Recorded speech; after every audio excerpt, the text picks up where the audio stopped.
Assalamualaikum warahmatullahi wabarakatuh. Ya, berjumpa lagi dengan saya Fundika Sandari, teman-teman.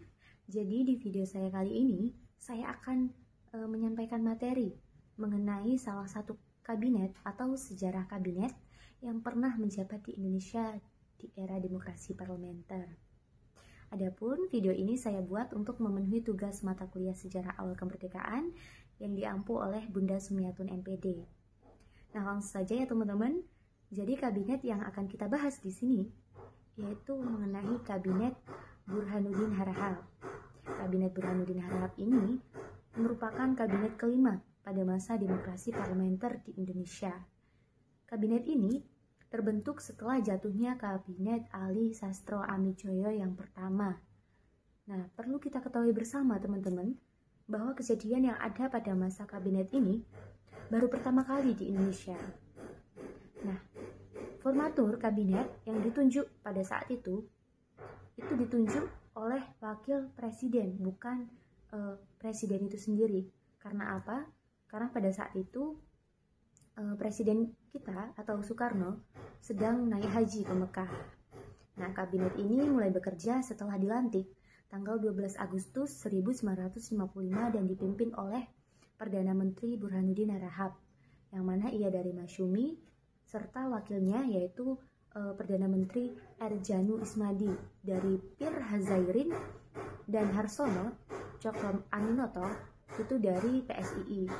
Nah, adapun program kerja dari Kabinet Burhanuddin Harahap ini antara lain yaitu mengembalikan kewibawaan moral pemerintah.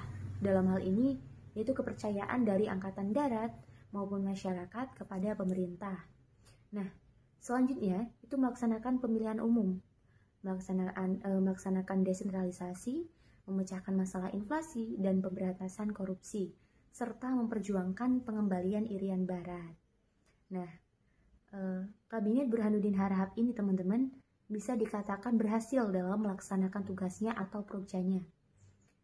Adapun keberhasilan kabinet ini antara lain telah mengadakan perbaikan ekonomi, termasuk mengendalikan harga dengan menjaga agar tidak terjadi inflasi dan sebagainya. Nah, dapat dikatakan bahwa kehidupan rakyat semasa kabinet Burhanuddin Harahap ini itu cukup makmur. Karena apa? Karena harga barang-barang kebutuhan pokok itu tidak melonjak naik akibat inflasi. Dalam periode kabinet ini juga teman-teman, pemilihan umum pertama tahun 1955 dilaksanakan, yang mana pada saat itu pemilu itu ditujukan untuk memilih anggota DPR.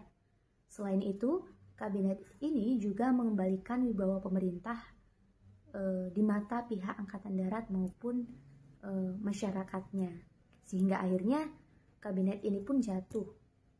Namun perlu kita ketahui bersama teman-teman bahwa kabinet ini jatuh itu bukan dikarenakan oleh keretakan di dalam tubuh kabinet ini sendiri, juga bukan karena dijatuhkan oleh kelompok oposisi yang mencetuskan mosi tidak percaya dari parlemen, tetapi tidak lain karena kabinet ini jatuh karena merasa tugasnya itu sudah selesai.